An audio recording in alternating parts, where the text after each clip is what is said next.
Hello everyone, welcome back to my channel Foster academy and I hope you are well and healthy.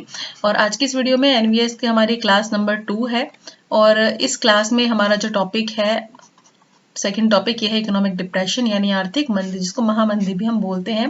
देखिए ये है हमारा NVS का SST portion, TGT SST. अगर आपको और वीडियोस चाहिए तो आप चैनल को सब्सक्राइब कर सकते हैं और डिस्क्रिप्शन बॉक्स में जरूर चेक कर लीजिए। वहां पर जितने भी लिंक्स है सारे आपके लिए यूजफुल रहेंगे इस एग्जाम के पॉइंट ऑफ व्यू से। तो चलिए जल्दी से विदाउट एनी फर्दर डिले हम यहाँ पर शुरू कर लेते हैं अपना टॉपिक, जो है आपका आर्थिक मंदी।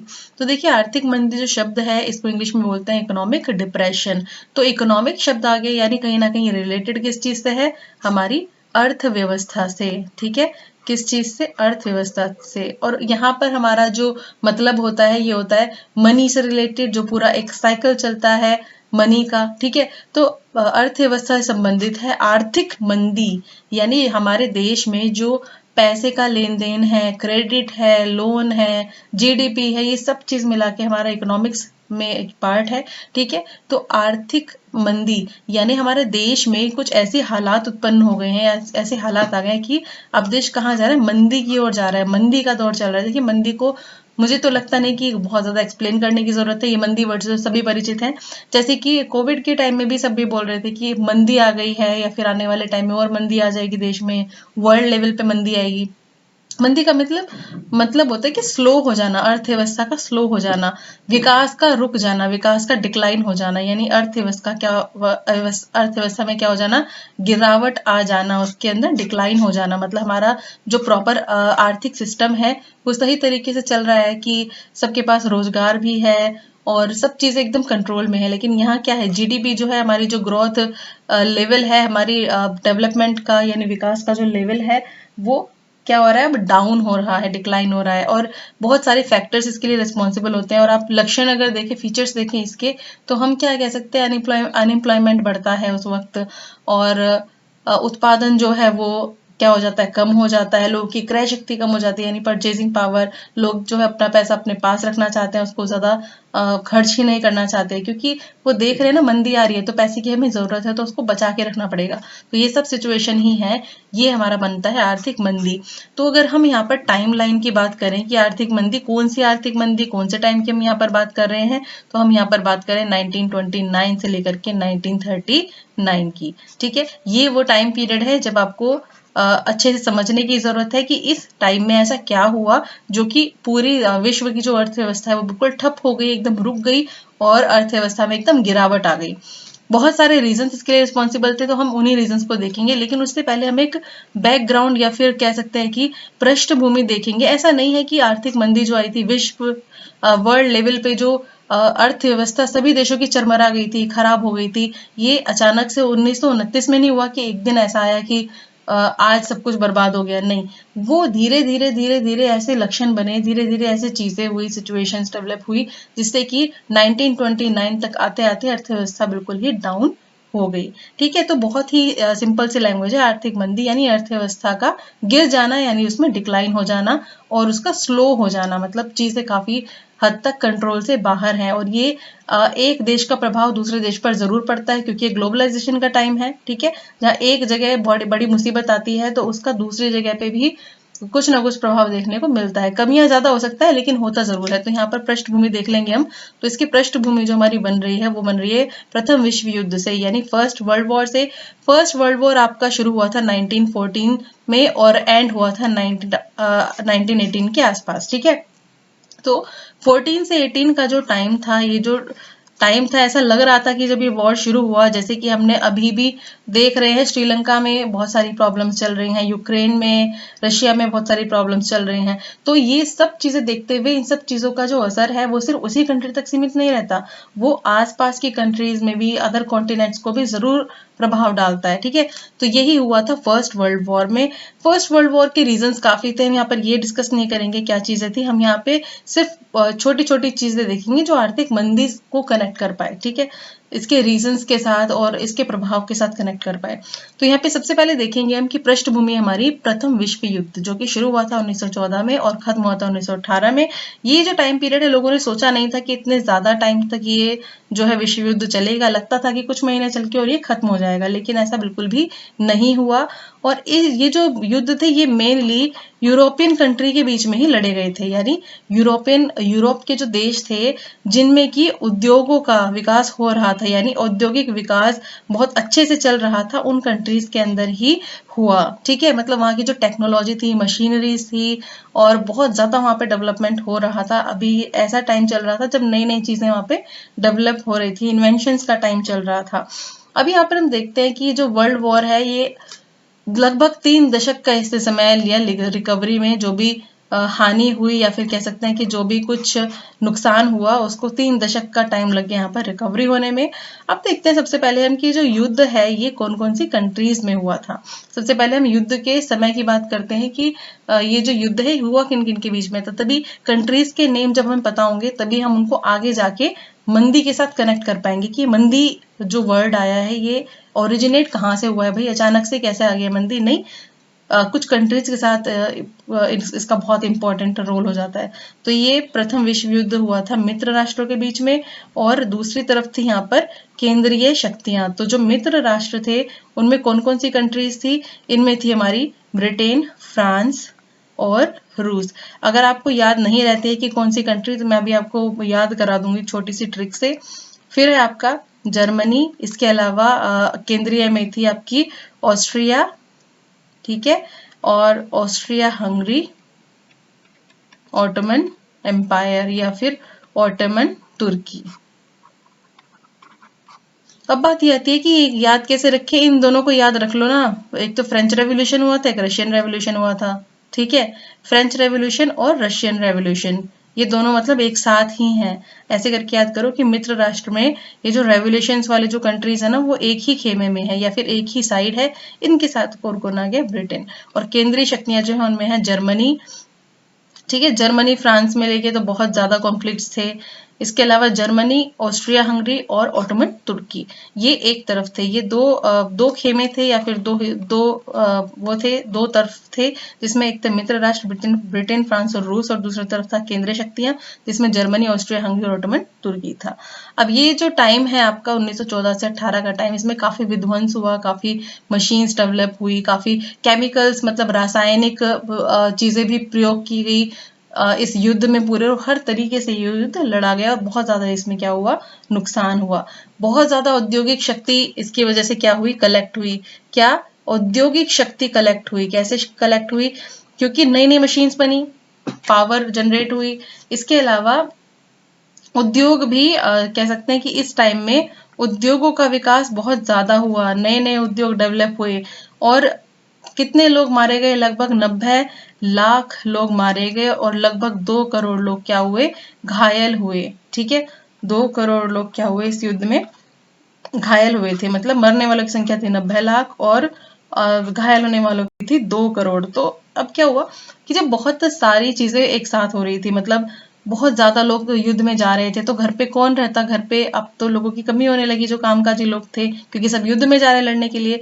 तो युद्ध में जो के बाद जो परिवार की आय है ना, तो आय जो है उसमें कमी आने लगी, परिवार की आय में अब कमी आने लगी, क्योंकि उसके बाद जो लोग युद्ध में चले गए तो उनका खर्चा अब तो कोई उठा नहीं सकता, वो तो मर गए अब। तो अब क्या होगा, तो इसके साथ साथ क्या हुआ, जो लेडीज थी, जो महिलाएं थी, उनको अब काम पे लगना पड़ा, यानी उनको भी अब आगे महिलाएं आगे आई इस काम के टाइम में। ठीक है, इसके अलावा अगर हम बात करें तो उद्योगों का एक तरीके से पुनर्गठन कह सकते हैं कि उद्योग जो है वो दोबारा से विकसित होने शुरू हुए। ठीक है, और इस युद्ध की वजह से सिर्फ ऐसा नहीं हुआ कि एक दूसरे से लड़ रहे हैं, आर्थिक ताकत के रूप में भी होड़ सी मच गई कि मैं ज्यादा पावरफुल हूँ या फिर मैं ज्यादा पावरफुल, ये वाला फैक्टर अब कंट्रीज में आने लगा। और जिसकी वजह से फाइनली क्या हुआ, जब युद्ध खत्म हुआ तो ब्रिटेन को किससे कर्जा लेना पड़ा, अमेरिका से।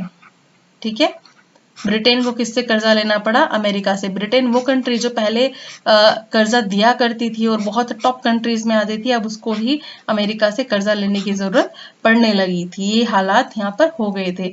और इस युद्ध के बाद, अगर युद्ध के बाद की बात करें तो अमेरिका का जो स्टेटस है वो अब बढ़ने लगा था, मतलब स्टेटस जो है वो हाई होने लगा था, क्योंकि ये सब कंट्रीज तो आपस में लड़ भिड़ के बैठ गए हैं 18 में। 1914 से लेके 18 के बाद अब क्या होगा, अब की इसकी भरपाई करनी पड़ेगी। लोगों को क्या करना पड़ेगा, वापस से अपनी अर्थव्यवस्था को उसी हिसाब से लाना पड़ेगा। जहां जहां प्रॉब्लम्स हुई हैं कर्ज लेना पड़ेगा अपनी जनता को, नई नई चीजें प्रोवाइड करनी पड़ेंगी, जिसकी वजह से उनको प्रॉब्लम झेलनी पड़ रही है। ठीक है, तो अमेरिका का स्टेटस बढ़ा, इसके अलावा अमेरिकन्स का भी स्टेटस बढ़ा, यानी वहां के जो नागरिक थे, वहां के जो निवासी थे अमेरिका के, उनका स्टेटस भी अब बढ़ने लगा। ठीक है, आगे हम बात करेंगे युद्धोत्तर काल के बाद, यानी युद्ध के बाद क्या हुआ, मेनली क्या क्या सुधार हुए, क्या क्या चीजें बदली। तो आपको पता ही है कि आर्थिक स्थिति सभी देशों की खराब चल ही रही थी, क्योंकि किसी भी अगर युद्ध वगैरह होगा तो क्या होगा, नुकसान ही होगा लोगों का। तो आर्थिक स्थिति क्या हुई, सभी कंट्रीज की खराब होने लगी थी, जो जो भी युद्ध में इन्वॉल्व थे। और सबसे ज्यादा हालत किसकी खराब थी, सबसे ज्यादा हालत खराब थी ब्रिटेन की। ठीक है, सबसे ज्यादा हालत खराब किसकी हुई थी यहाँ पर, ब्रिटेन की। और ब्रिटेन के साथ साथ अगर हम देखें तो इसके जो उपनिवेश थे, इसमें भारत जो है वो काफी डेवलपमेंट कर रहा था। और इसके अलावा हम एक कंट्री और इन्वॉल्व करेंगे यहाँ पर, यह है जापान। तो ये दोनों भी अब इसको किसको, ब्रिटेन को टक्कर देने लगे थे मार्केट के नाम पर, मतलब मार्केट डेवलप हो रही थी ना यहाँ पर। तो इसके अलावा उद्योग भी डेवलप हो रहे थे, तो ब्रिटेन को ना अब क्या हो रहा था, मार्केट में अपने पैर जमाने थोड़े मुश्किल हो रहे थे, मतलब थोड़ी प्रॉब्लम हो रही थी उसको व्यापार करने में, क्योंकि भारत जापान जैसे जो बाजार है वो काफी डेवलप हो रहे थे।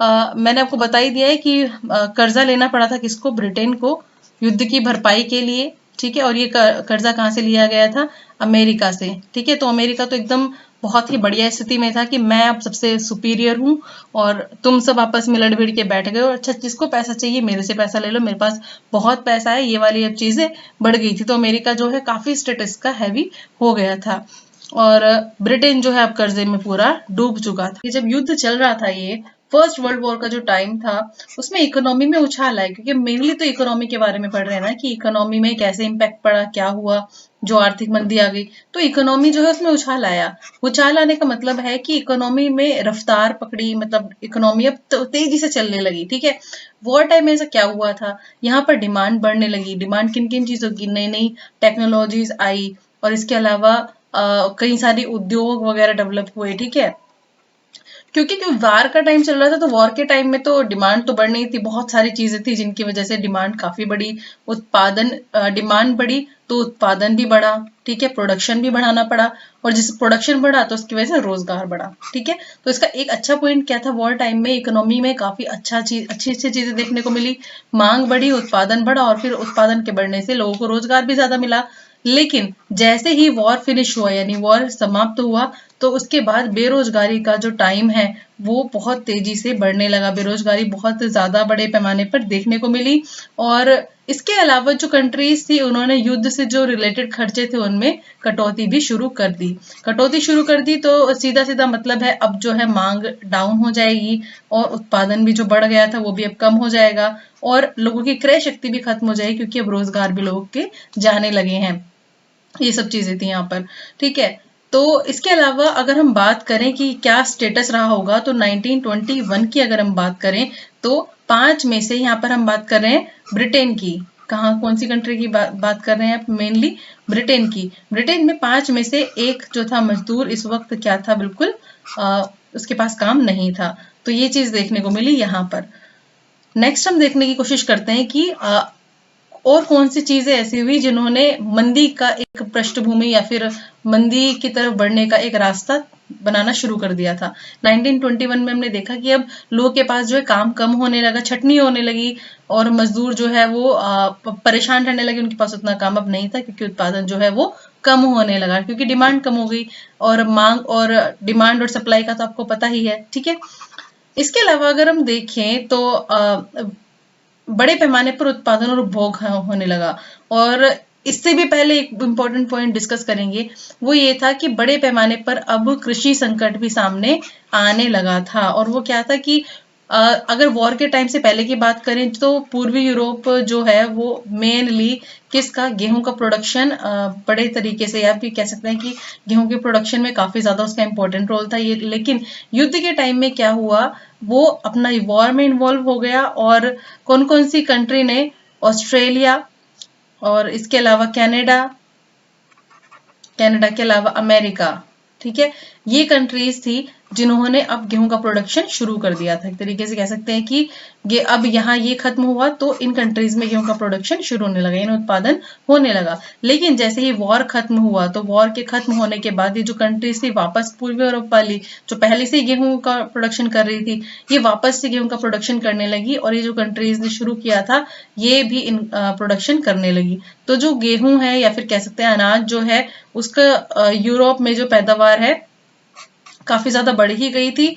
और विश्व बाजार में अगर हम वर्ल्ड लेवल पर देखें तो वर्ल्ड में भी गेहूं की जो हो गई थी वो अति हो गई थी, मतलब बहुत ज्यादा मात्रा में। अब ये इमेजिन कर सकते हैं अगर किसी जगह पे 10 किलो चावल की जरूरत है, 10 किलो गेहूं की जरूरत है, और वहां पर आप 15 से 20 किलो गेहूं लाके रख दोगे तो अभी तो बिल्कुल जरूरत होने वाली है ही नहीं। तो ये कहाँ चला जाएगा, ये बाकी बचा हुआ स्टॉक में चला जाएगा जो एक्स्ट्रा है। और जब स्टॉक रख दिया तो फिर प्रोडक्शन हमें खरीदने की जरूरत ही नहीं पड़ेगी एक्स्ट्रा, क्योंकि हमारे पास तो स्टॉक है। तो यही चीज हुई कि गेहूं की अति आ गई, और कहाँ बेचें सामान को, मतलब गेहूं कहाँ बेचें, ये वाली प्रॉब्लम भी लोगों के सामने आ गई। और मेनली कौन सा एरिया इससे प्रभावित हुआ, ग्रामीण एरिया इससे प्रभावित हुआ। और ग्रामीण गांव की जो लोगों की आय है किसानों की, वो काफी कम होने लगी। किसान जो है वो कर्ज में डूबने लगे। बड़े पैमाने पर उत्पादन और उपभोग की यही थियरी है कि बहुत बड़े लेवल पर उत्पादन होने लगा, जिसमें एक इम्पोर्टेंट चीज आपको ध्यान रखनी है कि 1920 के दशक में अगर हम अमेरिका को देखें कि अमेरिका में इस चीज को का प्रभाव कैसे देखने को मिला, तो अमेरिका में वृहद उत्पादन की, तो जैसे मतलब बड़े लेवल पे जो उत्पादन है वो काफी होने लगा था, ठीक है। जिसमें फर्स्ट एग्जांपल है यहाँ पर कार निर्माण का, जिसमें अगर बात करें तो ये नाम है इंपॉर्टेंट, हेनरी फोर्ड, ठीक है, हेनरी फोर्ड। हेनरी फोर्ड का क्या है, इन्होंने डेट्रॉयट के कार कारखाने में मतलब कार बनानी विकसित की, बनानी शुरू करी। और वहां पे कार का प्रोडक्शन जो है वो काफी असेंबली लाइन के थ्रू होने लगा, और मतलब काफी बड़े लेवल पे उन्होंने इसका प्रोडक्शन शुरू कर दिया। और उस प्रोडक्शन की वजह से कार जो है वो आम लोगों के एक बहुत इंपॉर्टेंट सी चीज बन गई। मतलब लोग बहुत आराम से चीजें खरीद लिया करते थे, और लोगों को कर्जा लेने का भी बहुत मतलब शौक सा हो गया था कि कोई चीज नहीं है तो उसको इंस्टॉलमेंट पे खरीद लेते हैं, थोड़ा बहुत पैसे दे के खरीद लिया। और लोगों के पास, क्योंकि उस वक्त जब लोगों को काम मिल रहा था तो पैसा था तो उन्होंने अपनी जो जरूरतों की चीजें उसको भी मंगाना शुरू करा। बैंक से लोन लिया लोगों ने, और काफी सारी चीजें उन्होंने घर में, वॉशिंग मशीन हुई या फिर जितनी भी सारी जरूरी चीजें उन्होंने खरीदनी शुरू करी। तो कार के प्रोडक्शन में इंपॉर्टेंट रोल है। इसके अलावा और भी उद्योग डेवलप हो रहे थे, तो बड़े पैमाने पर अब क्या हो रहा है, प्रोडक्शन और कंजप्शन दोनों ही हो रहा है। मतलब उत्पादन भी हो रहा है, प्रोडक्शन भी हो रहा है, और इसके अलावा उपभोग भी हो रहा है। ये हम बात करेंगे, इसमें कंफ्यूज होने की जरूरत नहीं, ये हमने अलग बात की है और ये हम अलग बात कर रहे हैं, ठीक है। तो हाँ, ये चीज हुई थी। इसके अलावा और कौन सा इंपॉर्टेंट पॉइंट है जिसमें बहुत ज्यादा लोगों ने इन्वेस्ट किया यानी निवेश किया। लोगों ने आवास निर्माण के ऊपर काफी ज्यादा निवेश किया, इस क्षेत्र में काफी ज्यादा निर्माण हुआ, तेजी आई। और इसकी वजह से अमेरिका की बात कर रहे हैं यहाँ पर रोजगार बढ़ा, और इसके साथ साथ उपभोग भी बढ़ा। क्योंकि लोग जो है अब निवेश करने, बिलीव करने लगे, मतलब इन्वेस्ट करने में चीजों में, और जिसकी वजह से उपभोग भी बढ़ता गया, मतलब कंजप्शन भी होता रहा। अगर हम 1923 की बात करें, 1923 में, तो ये जो है अमेरिका, जिसकी बात करें किसकी, अमेरिका की, ये पूरी दुनिया में पूंजी देने वाला यानी पूंजी निर्यात करने वाला सबसे बड़ी कंट्री बन गई। और अब इसको एक कर्जदाता की तरह देखा जाने लगा, ठीक है। तो इसका जो आयात और निर्यात का जो सिस्टम था वो प्रॉपर बिल्कुल सही था, बिल्कुल सही तरीके से चल रहा था। और ये चीज कब तक चलती रही, 1929 तक, ठीक है। तो मैंने आपसे पहले बोला था कि कुछ इम्पोर्टेंट चरण की बात करें यहाँ पर, महत्वपूर्ण चरण की, तो ये 3 है। पहला है 1919 से लेकर 1929 में, जिसमें फर्स्ट वर्ल्ड वॉर के खत्म होने के बाद स्पा नाम की जगह पे एक सम्मेलन हुआ। इसमें जर्मनी को बोला गया कि जो भी तुम्हारी वजह से नुकसान हुआ है उसकी तुम्हें भरपाई तो करनी पड़ेगी। तो उसके ऊपर फिर जुर्माना लगाया गया, एक पर्टिकुलर अमाउंट उसके ऊपर लगा दिया गया कि तुम्हें इसको क्या करना है, अपनी करेंसी में क्या करना पड़ेगा, भुगतान करना पड़ेगा। इसके लगभग 15% जो उद्योग थे वो जो दूसरी कंट्रीज हैं, जीतने वाली कंट्रीज हैं, उन्होंने ले लिए थे, उससे छीन लिए थे। इसके अलावा इसकी जो जर्मन मुद्रा जो है वो पौंड के मुकाबले बहुत ज्यादा डाउन हो गई थी। ठीक है, जर्मन मुद्रा जो है वो पौंड के मुकाबले क्या हो गई थी, बिल्कुल डाउन हो गई थी, डाउन होती जा रही थी मुद्रा। ठीक है, सेकेंड फेज की अगर हम बात करें तो ये है 1924 से लेके 1929 का टाइम। इसमें एक इम्पोर्टेंट चीज है, ये है डाविस योजना। तो डाविस योजना क्या थी, डाविस प्लान भी इसको बोलते हैं। जर्मनी और यूरोप को आर्थिक संकट से उबारने के लिए था ये। किसको, जर्मनी और यूरोप को आर्थिक संकट से उबारने के लिए इस योजना को लाया गया और डाविस की अध्यक्षता में ही आया। ठीक है, किसकी, डाविस की अध्यक्षता में, डाविस की अध्यक्षता में ये डाविस योजना लाई गई। और मतलब कह सकते हैं कि डाविस की अध्यक्षता में एक समिति बनी और फाइनली फिर ये एक योजना का इसने रूप ले लिया। और इसका मेन उद्देश्य क्या था कि जर्मनी को कर्जे से मुक्त करना। इसका मेन उद्देश्य क्या था, जर्मनी को कर्जे से मुक्त करना। ठीक है, या फिर उसमें कमी कर देना। इसके बाद है यंग कमेटी। अभी आपको पता ही है कि जर्मनी जो है वो पूरी जर्मनी की जो मुद्रा है उसकी जो वैल्यू थी वो बहुत ज्यादा गिर गई थी, है ना। और राइक उसने क्या किया, नए सिक्के जारी किए, उसकी मुद्रा जो वो निष्क्रिय कर दी गई। जर्मनी की सारी जो पुरानी की पुरानी मुद्रा है वो निष्क्रिय कर दी गई। मार्क ये जारी किया गया जर्मनी में। ठीक है, अब हम बात करें यंग कमेटी की। तो यंग कमेटी का गठन कब किया गया, ये है एग्जाम के पॉइंट ऑफ व्यू से इंपॉर्टेंट क्वेश्चन। 1929 में यंग कमेटी का गठन कब किया गया, 1929 में। अब देखिए इसका क्या काम था, जो भी युद्ध का ही सामान था, ये हथियार वगैरह यहाँ से आयात किए थे। कहाँ से, अमेरिका से। किससे, अमेरिका से आयात किए थे। और उसकी वजह से ही उसका कर्जा चुकाने में पूरा यूरोप ही एबल नहीं हो पा रहा था। मतलब पूरा यूरोप उसको भरपाई नहीं कर पा रहा था, मतलब उसको पैसे की भरपाई नहीं कर पा रहा था, कर्जा तो ले लिया था। ठीक है, तो ये यंग कमेटी इसीलिए आई थी, उस ही चीज को कंसिडर करने के लिए। यहाँ पर थर्ड फेज आता है 1929 से लेके 1933 तक, जिसमें मुद्रा जो है बाजार में, इसमें सट्टेबाजी का दौर चला। अब कह सकते हैं कि 1929 मैंने आपको बोला ही था आर्थिक मंदी का टाइम था, 1929 से लेके 1939 तक। और फिर उसके बाद फिर सेकेंड वर्ल्ड वॉर शुरू हो गया था, तो काफी सिचुएशन सही हो गई थी। तो 1929 में अमेरिका की मुद्रा जो है बाजार में, यहाँ पर सट्टेबाजी बहुत ज्यादा इंपॉर्टेंट हो गई थी, लोग सट्टेबाजी में इन्वॉल्व हो गए थे। अमेरिका का जो अमीर वर्ग है, यानी अमेरिका के जो अमीर लोग थे, वो क्या करने लगे थे, पैसा बाहर देने के बजाय अपने ही देश में क्या करने लगे थे, पूंजी को इन्वेस्ट करने लगे थे। ठीक है, अपने देश में पूंजी को लगाने लगे थे। इसके अलावा यहाँ पर भारी कमी आई थी किस चीज में, खाद्य सामग्री में, यानी खाद्य पदार्थ जो थे उसमें काफी ज्यादा कमी देखने को मिली, उत्पादन में कमी आई। ठीक है, इसके अलावा बेरोजगारी बढ़ी इस टाइम में। यहाँ पर अमेरिका में आपको बता दूं कि अमेरिका बहुत ज्यादा प्रभावित हुआ था आर्थिक मंदी से, और यही मेन रीजन भी अमेरिका में ही था आर्थिक मंदी आने का। तो अमीर वर्ग ने पूंजी जो है वो अपने ही देश में लगानी शुरू कर दी, और अमेरिका में हालात ऐसे हुए गए कि खाद्य पदार्थ की कमी हो गई, उत्पादन की कमी हो गई, बेरोजगारी हो गई। ठीक है, और जो पूरा स्ट्रक्चर है वो एकदम बेकार हो गया, और जो इंटरनेशनल मार्केट है वो क्या हो गई, एकदम ठप हो गई।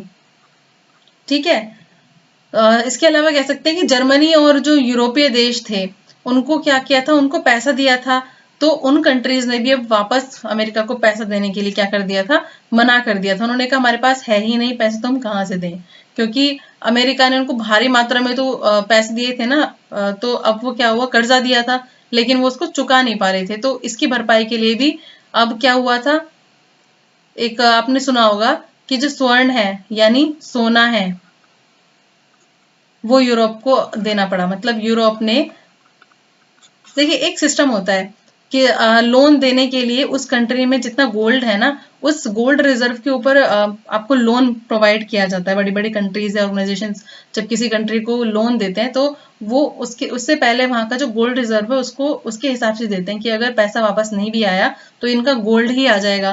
तो ये चीज हुई, यूरोप ने क्या किया, यूरोप को अपना गोल्ड जो है वो अमेरिका को देना पड़ा, जो कि बहुत ही उस चीज के लिहाज से देखा जाए तो बहुत ही मजबूरी वाली बात थी। ठीक है। इस टाइम अमेरिका में मोटर वाहन में भी काफी ज्यादा वृद्धि देखने को मिली, जैसे मैंने कार के बारे में आपको बताया था अमेरिका में। और यहाँ से जो मोटर वाहन है या फिर ये चीज सब चीजें हैं ये यूरोप भेजना जाने लगे। ठीक है। और कुल मिलाकर इस पूरे प्रोसेस में, इस पूरे चरण में कितनी संपत्ति, कितने मिलियन डॉलर अमेरिकी पूंजी लगी थी यूरोप में, ये लगी थी टोटल 2900। ठीक है। इतने मिलियन पूंजी यहाँ पर लगी थी। ठीक है। तो ये इंपॉर्टेंट है यहाँ पर। अब नेक्स्ट देख लेते हैं यहाँ पर क्या चीज।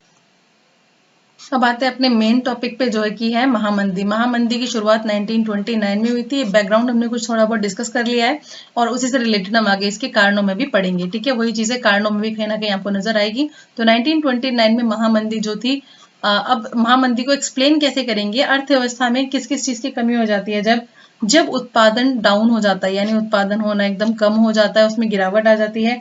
इसके अलावा रोजगार में, वहां आय में और व्यापार में जब क्या हो जाता है, गिरावट आ जाती है, यानी डिक्लाइन हो जाता है, तो उसको क्या बोला जाता है कि मंदी आ गई है। और ये थी महामंदी, यानी बहुत ही बुरी हालत, भयंकर वाली जो हालत होती है वो हो चुकी थी।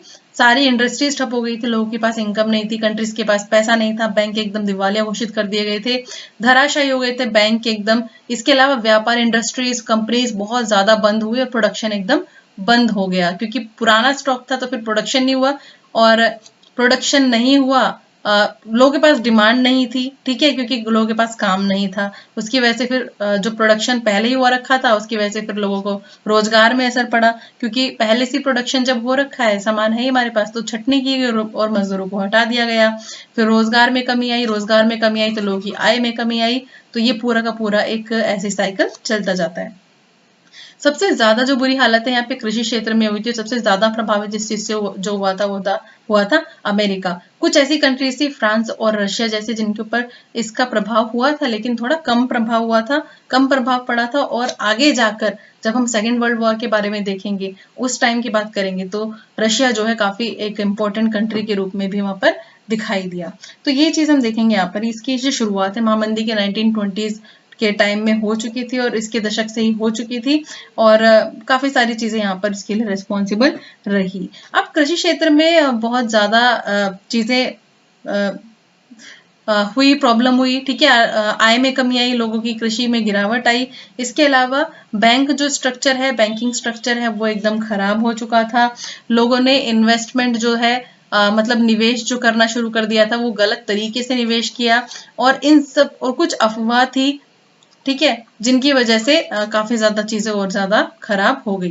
तो इसके प्रमुख कारण में हम सबसे पहले देखेंगे कृषि क्षेत्र में अति उत्पादन की समस्या। ये हमने पहले डिस्कस किया है, अब इसको थोड़ा और आगे बढ़ाते हैं। हमने देखा था कि जब वॉर का टाइम चल रहा था, तो वॉर टाइम में पूर्वी यूरोप जो था वो तो उसमें इन्वॉल्व था। इसके अलावा अमेरिका, ऑस्ट्रेलिया जैसी, कनाडा जैसी कंट्रीज ने गेहूं उत्पादन शुरू करा। ठीक है। कृषि खेती में बहुत ज्यादा उत्पादन शुरू करा।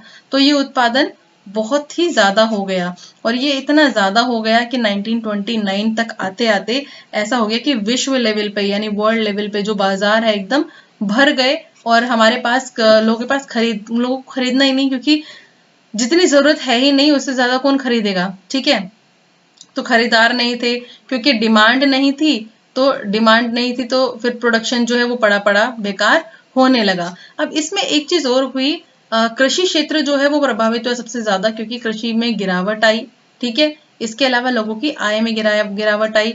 अब किसानों ने सोचा कि अगर अति हो रही है तो एक काम करते हैं, अगर उनको कोई सामान बेच के उनको 10,000 जहां पर मिलने चाहिए थे, लेकिन मिल रहे हैं 5,000, तो उन्होंने क्या किया कि इकोनॉमी तो उनको उन्होंने पढ़ी नहीं, इकोनॉमी से रिलेटेड उनको कुछ देखा नहीं, इसके अलावा उन्होंने और कुछ भी समझा नहीं, बस क्या किया कि प्रोडक्शन करने में लगे हुए हैं, ठीक है, प्रोडक्शन कर रहे हैं कि चलो इस आस में, इस उम्मीद में कि चलो क्या पता बिक जाए सामान उनका। तो उन्होंने सोचा कि हम इस 10,000 की भरपाई ऐसे कर लेंगे, जो अगर कम रेट मिल रहे हैं तो हम ज्यादा प्रोडक्शन कर लेंगे। क्या करेंगे, प्रोडक्शन ज्यादा कर लेंगे और बार बार सामान को बेचते रहेंगे। पर उनको ये समझाया कोई कि जब सामान की डिमांड ही नहीं होगी उतनी ज्यादा, ठीक है, तो तुम करोगे क्या, प्रोडक्शन पहले से ही इतना ज्यादा है, तो इतना ज्यादा प्रोडक्शन हमें अगर 10 किलो गेहूं की या चावल की जरूरत है, तो हमें कोई जबरदस्ती 20 किलो देगा तो हम उसके पैसे क्यों पे करेंगे, हम तो 10 किलो चाहिए हमें, तो इसके ही तो पे करेंगे। तो वही सिचुएशन यहाँ पर होती है। किसान जो है बिना कुछ सोचे समझे, किसान क्या, बहुत ज्यादा बड़े लेवल पे, वर्ल्ड लेवल पे और अदर अदर कंट्रीज में भी ये सब चीजें देखने को मिली कि वहां पर प्रोडक्शन का जो लेवल है काफी ज्यादा बढ़ गया था, ठीक है, आय का स्तर क्या हो गया था, काफी कम हो गया था। बाजार में हालत ये हो गई थी कि कृषि उत्पादों की जो वो है वो आमाद हो गई थी, मतलब बहुत ही ज्यादा हो गई थी, अति हो गई थी। कीमतें और नीचे गिरती गई क्योंकि खरीदारों का क्या हो गया था, अभाव हो गया था। तो उनकी जो उपज थी, यानी उनका जो उन्होंने उपजाया था फसल उनकी, वो अब सड़ने लगी थी पड़ी पड़ी, ये हालत तक हो गई थी, ठीक है। यहाँ पर अगर हम देखें तो डिस्कस करेंगे जो है निवेश के लिए कर्ज देना। यहाँ है कि निवेश संबंधी जो जरूरत है, यानी इन्वेस्टमेंट से रिलेटेड जो जरूरतें थी, नीड्स थी, उसके लिए कर्जा लिया गया यूरोपियन कंट्रीज द्वारा। किससे, अमेरिका से, ठीक है, अमेरिका से कर्जा लिया गया और कर्जा जो है काफी ज्यादा मात्रा में लिया गया, जिसको वापस दे भी नहीं पा रहे थे। अगर बात करें 1928 की, तो यहाँ पे शुरू के 6 महीने की अगर बात करें तो इन्होंने कितने डॉलर लिया, 1 अरब डॉलर, ठीक है, 1 अरब डॉलर का कर्जा लिया, जो कि साल भर में कितना हो गया बाद में, जो इसका चौथाई ही उनको वापस दिया गया। तो अब क्या हुआ, अमेरिका ने अपना कर्जा जो देना है उसको बंद कर दिया, कर्जा देना अदर कंट्रीज को बंद कर दिया, कम कर दिया। तो जो वर्ल्ड है, जो कि पूरे तरीके से अमेरिका के ऊपर ही डिपेंडेंट था, उसके ऊपर ही निर्भर था, वो तो संकट में आ गया, क्योंकि अब मनी की जो सप्लाई है वो तो हो ही नहीं रही है। पहले क्या था कि अमेरिका से कर्ज उस कंट्री को जाएगा जिसको भरपाई करनी है, फिर दूसरी कंट्री को देगा, और उस कंट्री ने क्योंकि अमेरिका से पहले से कर्ज ले रखा है, तो वो उसका ब्याज देने के लिए उसी को कर्जा देगा, ठीक है। आई थिंक आप समझ रहे हैं कि एक आदमी ने किसी को कर्जा दिया, ठीक है, और ये यहाँ पर जो है इसको इसको देना पड़ा वही, क्योंकि इसने डायरेक्टली इसके लिए तो लिया था वो कर्जा, और क्योंकि इसकी अर्थव्यवस्था भी खराब है, तो इसने इससे कर्जा लिया हुआ है, ये अमेरिका है माना, तो इसने भी किससे, अमेरिका से कर्जा लिया हुआ है, तो उसको ब्याज के रूप में भी कुछ देना पड़ेगा। तो ये साइकिल पूरा ऐसे ही चल रहा था कि कर्जे वाला जो सीन था वो पूरे के पूरे यूरोपियन जो कंट्रीज है वो मोस्टली अमेरिका के कर्जे में दब चुकी थी। तो जब अमेरिका ने कर्जा देने के लिए कम कर दिया या मना कर दिया, तो फिर इससे पूरा जो वर्ल्ड है वो एक तरीके से संकट में आ गया, और काफी सारे जो बैंक्स हैं, काफी सारे जो यूरोपीय बैंक्स है, यूरोपियन बैंक्स है, वो सारे क्या हो गए, बंद हो गए और धराशायी हो गए, मतलब उनके पास अब पैसा नहीं बचा, ठीक है। यहाँ पर कुछ एक इम्पोर्टेंट मैं आपको डेटास बताने वाली हूँ, जो कि काफी इंपॉर्टेंट है एग्जाम के पॉइंट ऑफ व्यू से, वैसे पूछते नहीं है पर फिर भी। जैसे कि हमें पता है कि मार्केट क्रैश हो गई थी, वॉल स्ट्रीट जो है वो एकदम शेयर्स जो डाउन हो चुके थे, लोग बिल्कुल, मार्केट ठप हो गई थी, अर्थव्यवस्था खत्म हो गई थी।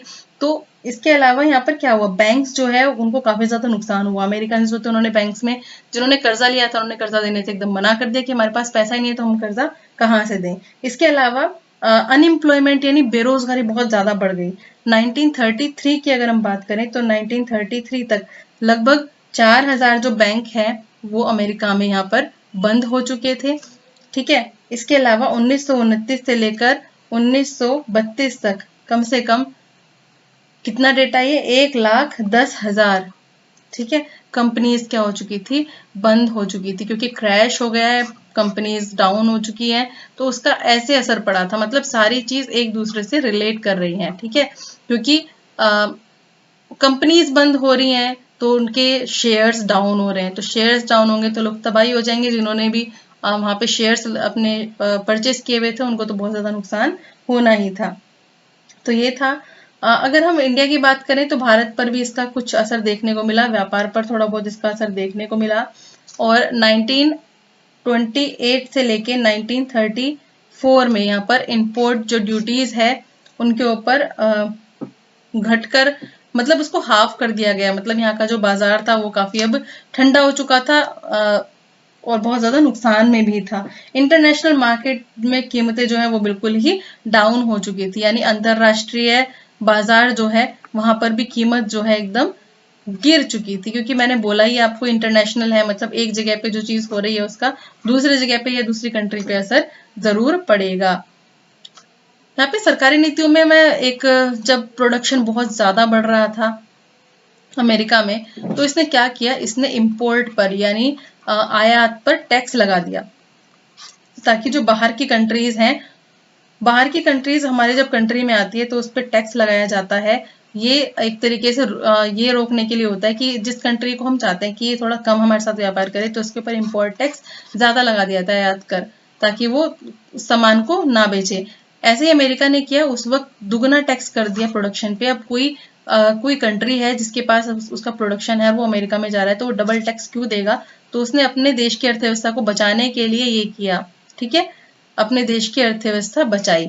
अगर दूसरे एस्पेक्ट में देखें कि उसकी खराब चीज क्या थी महामंदी के टाइम में, तो ये थी कि इसने अमेरिकन जो बैंक्स थे, या फिर आप अगर वर्ल्ड लेवल की बात करें बैंक्स, तो उन्होंने कुछ पॉलिसीज कुछ अच्छी खासी बनाई नहीं। अगर उनकी पॉलिसीज कुछ अच्छी होती तो शायद ये हालात सुधर सकते थे। बैंक्स जो है वो कर्जा दिए जा रहा था, और लोगों को बहुत ज्यादा वो कर रहा था, एनकरेज कर रहा था कि वो लोन लें, क्योंकि उनकी क्रय शक्ति बढ़ चुकी थी लोगों की। और पॉलिसीज लोगों ने नहीं देखी, पॉलिसीज जो है गवर्नमेंट की पॉलिसीज भी कुछ खासी रही नहीं, इसकी वजह से काफी ज्यादा लोगों को नुकसान झेलना पड़ा, और ये महामंदी में सब लोग एक तरीके से शिकार हो गए थे, ठीक है। नेक्स्ट देखें इसके ऊपर यूरोप पर प्रभाव। ये मैं एक ओवरव्यू की तरह ये वाला चैप्टर करा रही हूँ यहाँ पर, क्योंकि लास्ट ईयर जो है एग्जाम में पूछा गया था कि आर्थिक मंदी की शुरुआत कब हुई थी, तो ये बहुत सिंपल सा आंसर है। अगर आपने टॉपिक थोड़ा सा देखा है तो 1929 में इसकी शुरुआत हुई थी। कुछ एक इंपॉर्टेंट जो पॉइंट्स है मैं आपको बताती जा रही हूँ। इसमें वॉल स्ट्रीट जो था, मतलब न्यूयॉर्क स्टॉक एक्सचेंज, वो सबसे ज्यादा इंपॉर्टेंट था। अगर हम प्रभाव की बात करें तो यूरोप पर इसका प्रभाव काफी पड़ा, जिसमें जर्मनी में 1932 की बात है कि बेरोजगारी की संख्या बढ़ गई और गणतंत्र वहां पर खतरे में आ गया। मतलब गणतंत्र, देखिए ये क्या है इसका, पूंजीवाद, ठीक है। पूंजीवादी व्यवस्था जो थी पहले वॉर के टाइम में, वो एकदम ध्वस्त हो चुकी थी, और वहां पर सिर्फ दो कंट्रीज, फ्रांस और रशिया, बहुत ज्यादा ठीक हालात में थी। तो यहाँ पर जो रशिया थी उसने समाजवाद को प्रमोट किया है, उसने दूसरी विचारधारा को प्रमोट किया। तो इसलिए कहा जा रहा है क्योंकि लोग बहुत ज्यादा पछताए हुए फील कर रहे थे कि जर्मनी की हालत खराब हो गई थी, तो वहां के लोग काफी ज्यादा कष्ट में थे, उसके ऊपर इतना ज्यादा जुर्माना लग चुका था, इंडस्ट्रीज, उसके पूरे एरिया, उसकी जगहें, उसके उद्योग सब कुछ नष्ट कर दिए हो गए थे, दूसरे कंट्रीज ने उनको छीन लिया था। तो यहाँ पे मध्यम वर्ग जो है वो एकदम खत्म सा हो गया था, उसका खतरा आ गया था। मतलब उसकी जो बेरोजगारी कहाँ है, बेरोजगारी मध्यम वर्ग में भी तो आई है ना, तो मध्यम वर्ग पर खतरा मंडराने लगा, मंडराने क्या लगा, बहुत बुरी हालत हो गई थी। तो वहां पे लोग बहुत ज्यादा परेशान थे। तो वहां पर एक आदमी जिसका नाम था हिटलर, इस पर्सनालिटी का उदय हुआ। और हिटलर का आपको पता ही है, जनसंहार किया था काफी। शुरू में तो लोगों को बहुत ज्यादा ऐसे बताया कि सब कुछ बहुत बढ़िया हो जाएगा, लेकिन एंड में क्या हुआ कि हिटलर ने वही चीज कर दी जिसका डर था, और काफी ज्यादा चीजें खराब हुई, ठीक है, लोगों को काफी मारा गया। तो ये जो यूरोप है, इस पर प्रभाव में जर्मनी में दूसरी विचारधारा का, हिटलर की विचारधारा, हिटलर की जो अपनी विचारधारा थी, उसका उदय हुआ, नाजीवाद जिसको कहते हैं। इंग्लैंड की हालत देखें तो मैं यहाँ पर डेटा शेयर नहीं कर रही हूँ, क्योंकि वो अलग अलग, उसमें अलग अलग है, तो डेटा पूछे भी नहीं जाएंगे। ये एक ओवरव्यू है ताकि आपको एक पता चले कि इस कॉन्सेप्ट में है क्या मेनली। बाकी जो मैं क्वेश्चन सीरीज कराऊंगी ना इस टॉपिक के ऊपर, वो आप जरूर अटेम्प्ट कर लेना। मैं डिस्क्रिप्शन में जब भी आगे वीडियो बनाऊंगी ना, तो उसको इस वाले में जरूर मेंशन कर दूंगी वीडियो में। इंग्लैंड में बेरोजगारी बहुत ज्यादा बढ़ी, मुद्रा में गिरावट आई, ये तो हर जगह की कहानी थी। इसके अलावा और कौन कौन सी जगह थी जहां पर काफी ज्यादा नुकसान झेलना पड़ा लोगों को?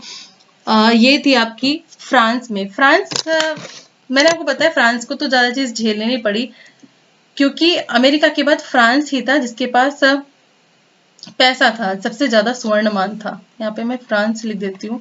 फ्रांस, इसको मार नहीं झेलनी पड़ी महामंदी की, ठीक है। और सबसे ज्यादा अमेरिका के बाद अगर हम बात करें तो सबसे ज्यादा जो स्वर्ण था, गोल्ड था, वो किसके पास था? फ्रांस के पास ही था, ठीक है। और इंग्लैंड में बेरोजगारी बढ़ी, और मुद्रा में गिरावट आई। इसके अलावा 66% जो है इसकी मुद्रा गिर गई थी। और बेरोजगारों की संख्या में लगभग कितनी बढ़ोतरी हुई थी? 29% बढ़ोतरी हुई थी। तो बहुत ही बड़ा नंबर है ये। आप इमेजिन कर सकते हैं अगर इंडिया के पर्सपेक्टिव में इसको देखें तो। आर्थिक मंदी से फ्रांस तो बचा रहा, खैर इसके अलावा दूसरा देश था, वो था उस वक्त कहा जाने वाला सोवियत संघ। ठीक है, ये बचा रहा। और यहाँ पर, और हाँ, सबसे इम्पोर्टेंट प्रभाव क्या पड़ा इस चीज का कि जो विचारधारा है, अब लोगों का जो मन है वो पूंजीवादी विचारधारा से हटने लगा और बाकी विचारधाराओं की तरफ तरफ जाने लगा। समाजवाद को काफी ज्यादा प्रमोट किया गया। ठीक है, और चलिए अब आगे देखते हैं नेक्स्ट स्लाइड में। आर्थिक मंदी से तो मैंने बता ही दिया आपको, फ्रांस और सोवियत संघ, ठीक है, सोवियत यूनियन, ये आर्थिक मंदी से बचे रहे। क्योंकि सोवियत संघ जो है इसने कृषि के ऊपर, यानी अपने कृषि में एक नया ही वो मॉडल लेके आया और इस मॉडल के थ्रू इन्होंने जो विकास की प्रक्रिया है उसको ऊपर चलाए रखा, बढ़ाए ही रखा। न्यू डील प्रोग्राम, ये है इंपॉर्टेंट चीज। तो ये जो न्यू डील प्रोग्राम है ये कब आया था? 1932 में। और अगर हम बात करें किसके थ्रू, तो ये है अमेरिका के जो प्रेसिडेंट थे, ठीक है, अमेरिकन प्रेसिडेंट जिनका नाम था फ्रैंकलिन डी रूजवेल्ट। ठीक है, फ्रैंकलिन डी रूजवेल्ट। और ये कौन सी पार्टी के थे? ये थे डेमोक्रेटिक पार्टी के। क्वेश्चन ये बन सकता है कि ये कौन सी पार्टी के थे? ये थे डेमोक्रेटिक पार्टी के। ठीक है, तो इन्होंने न्यू डील कार्यक्रम की घोषणा की। किसने? फ्रैंकलिन डी रूजवेल्ट ने, जो कि डेमोक्रेटिक पार्टी से थे, और इन्होंने न्यू डील प्रोग्राम की घोषणा की। और ये पूछा जा सकता है कौन से ईयर में आया था? 1932 में। इसके कितने उद्देश्य थे ये पूछा जा सकता है। तो इसके मेनली 3 उद्देश्य थे। ठीक है, सबसे पहला किस चीज को लेके था? उत्पाद को लेके, यानी प्रोडक्शन को लेके। उत्पाद की मांग बढ़ाना, क्योंकि वो बहुत ज्यादा डाउन हो गई थी। ठीक है, उत्पादों की यानी प्रोडक्शन बढ़ाना और इसमें वृद्धि करना, और अर्थव्यवस्था को क्या देना? अर्थव्यवस्था को मजबूती देना, अर्थव्यवस्था को मजबूती प्रदान करना। क्योंकि पता था कि पूरा यूरोप जो है वो काफी खराब कंडीशन में है।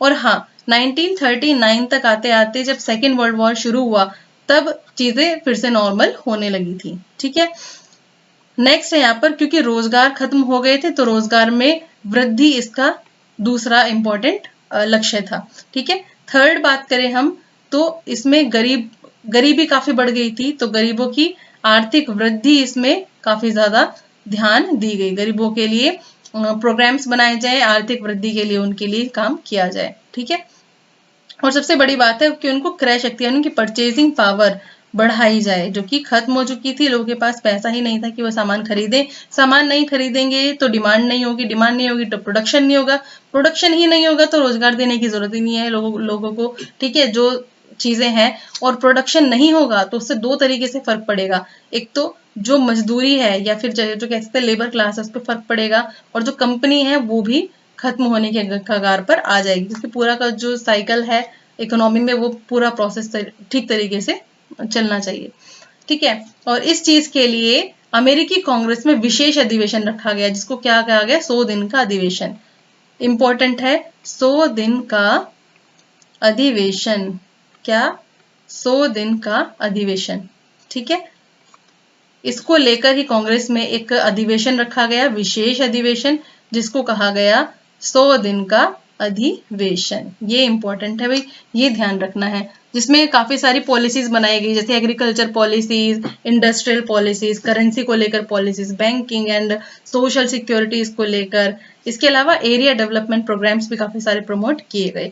तो ये सारी चीजें थी काफी इंपॉर्टेंट। ठीक है, अब हम बात करें कि इंडिया के पर्सपेक्टिव में क्या प्रभाव पड़ा। एक क्वेश्चन ये पूछा जा सकता है आपसे कि इंडिया पर इसका क्या प्रभाव पड़ा मंदी का। तो भारतीय व्यापार पर इसका काफी असर पड़ देखने को मिला। ठीक है, और इंपोर्ट एक्सपोर्ट घटकर हाफ हो गया। और हम ईयर की बात करें तो इंडिया में 28 से लेके 34 में इंडिया का जो आयात निर्यात था वो कितना हो गया? वो हाफ हो गया था। इंडस्ट्रियल मार्केट में चीजें कीमतें जो हैं, यानी अर्थव्यवस्था के गिरने से क्या हुआ? चीजें की कीमतें भी डाउन होने लगी। अब देखो, सबसे ज्यादा जो नुकसान हुआ ना वो हुआ रूरल एरिया में। कहाँ पर? ग्रामीण एरिया में। ठीक है। इसके सबसे ज्यादा जो नेगेटिव प्रभाव देखे गए वो ग्रामीण एरिया में देखे गए, और क्योंकि यहाँ पर किसान थे, काश्तकार थे, बताइए आपको, किसान होते हैं, काश्तकार होते हैं, और इनकी हालत खराब हो चुकी थी प्रोडक्शन को लेके। दूसरा, सरकार की लापरवाही की वजह से सरकार की कोई ऐसी पॉलिसीज नहीं आई, ठीक है, जिसकी वजह से इनको कुछ राहत मिलती है, कोई फायदा होता, ना ही सरकार ने, इनका कीमतें गिर गई, नुकसान हो गया, तो कोई फर्क नहीं पड़ा, सरकार ने कोई ऐसी पॉलिसी नहीं बनाई जिससे कि इनको कुछ राहत मिल सके या इनका कोई कर्जा वगैरह माफ हो सके। अब बात करते हैं इसके पॉइंट ऑफ व्यू में, स्पेशली हम बात करते हैं इसके पर्सपेक्टिव में बंगाल में। बंगाल में कच्चा पटसन जो है वो उगाया जा रहा था, ठीक है, जिससे कि क्या, टाट, बोरी वगैरह ये बनाई जाती थी। क्योंकि प्रोडक्शन बंद हो गया था, निर्यात बंद हो गया था, तो इसकी प्रोडक्शन में 60% गिरावट देखने को मिली, ठीक है। 60% बहुत बड़ा नंबर होता है, तो 60% गिरावट देखने को मिली किसमें, पटसन में। तो लोग क्या करेंगे, उनका तो फिर पूरा का पूरा काम ही खत्म हो गया। भारत से क्या हुआ, सोने का निर्यात, भारत से सोने का निर्यात हुआ, यानी भारत जो है वो सोने का निर्यात करने लगा, जिससे किसको फायदा मिला, जिससे फायदा मिला ब्रिटेन को। भारत के सोने के निर्यात करने से ब्रिटेन को काफी ज्यादा फायदा मिला, लेकिन इस बेचारे ये भारत के किसान को फिर भी कोई फायदा नहीं मिला। इन सब पॉलिसी तो खैर कोई थी ही नहीं, ठीक है। मंदी जो है वो पीक पर आई कब, ये आई 1931 में।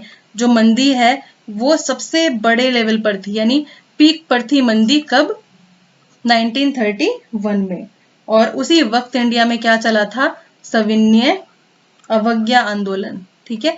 इसी वक्त महात्मा गांधी द्वारा सविनय अवज्ञा आंदोलन चलाया गया था, जो कि आगे चल के हमारी 1947 में जो हमें स्वतंत्रता मिली थी उसके लिए काफी ज्यादा रिस्पॉन्सिबल रहा था।